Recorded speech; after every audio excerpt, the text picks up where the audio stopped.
कि आज हम एशियंट हिस्ट्री ऑफ इंडिया है इसके बारे में पढ़ेंगे। तो देखिए, भारत क्या है। भारत बहुत ही पुराना देश है। अगर बात करें तो भारत की जो सभ्यता थी, सब पहली नगरी सभ्यता जो थी वो सिंधु घाटी थी। उससे पहले भी भारत में कई जगह मतलब जो आदि मानव भी रहे हैं उनका भी अवशेष मिले हैं और उनके द्वारा मंदिर बने हुए मिले हैं। तो शुरू करते हैं। देखिए, यहाँ पे मैं टोटल 11 टॉपिक हैं उसके बारे में टोटल बताऊंगा, जिससे आपको धीरे धीरे इंडिया की जो भी हिस्ट्री है वो पता चलेगी।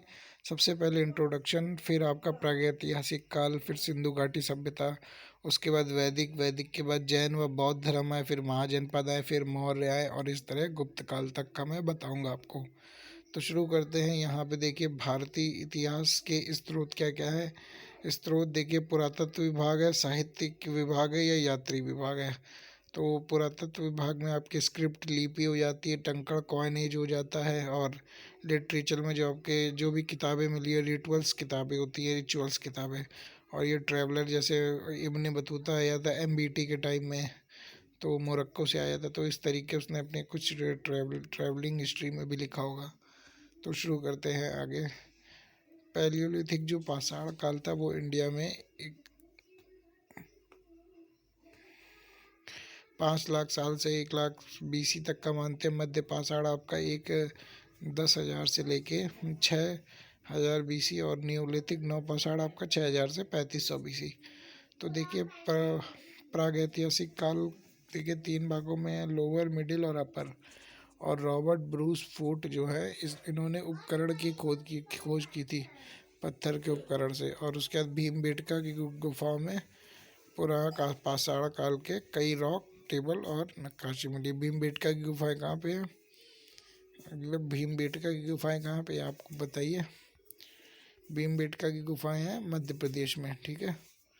उसके बाद देखिए, मीजोलिथिक एज क्या होती है। मीजोलिथिक एज जो है वो माइक्रोलिथिक की खोज जो है कार्लियनियर ने करी थी। और उसके बाद देखिए, मध्य प्रदेश और राजस्थान में प्रणी पालन के शुरुआती संकेत मिले। कई चित्रों में केंद्रीय इनकी आकृति भी बताई गई है और सामुदायिक जीवन कैसे शुरू हुआ वो बताया गया। चलिए आते हैं नवपाषाण काल में।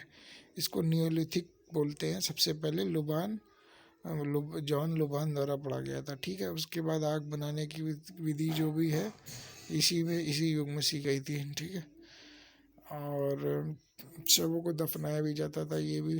तो ये भारत का मैप है। इसके बाद सिंधु घाटी की सभ्यता से आपकी मिनिस्ट्री चालू होती है, जिसको हम चालकोलिथिक या कॉपर एज भी बोलते हैं, ठीक है। नवपाषाण युग के अंत तक धातु का उपयोग शुरू हो गया था। देखिए, कॉपर एज में लॉ एज क्या थी, जो आपके वैदिक लेटर वैदिक पीरियड में लॉ की खोज, जिसके बाद हथियार मिल गए थे। सिंधु घाटी की खोज देखिए, हड़प्पा सभ्यता जो थी, हड़प्पा नगर सिंधु घाटी सभ्यता में, जो हड़प्पा जो रिवर थी, हड़प्पा मतलब सॉरी शहर था, जो कि रावी नदी के किनारे था, वह 1921 में दयाराम साहनी ने खोज करी थी। तो ऐसे याद करिए, जब हड़प्पा मतलब हड़प लेना, तो किसी का पैसा हड़प लेंगे तो उसके ऊपर लोगों को दया आएगी ना, तो दयाराम साहनी यहाँ से याद करिए। और मोहन जोदड़ो मतलब रखेल दास बनर्जी, तो मोहन जोदड़ो था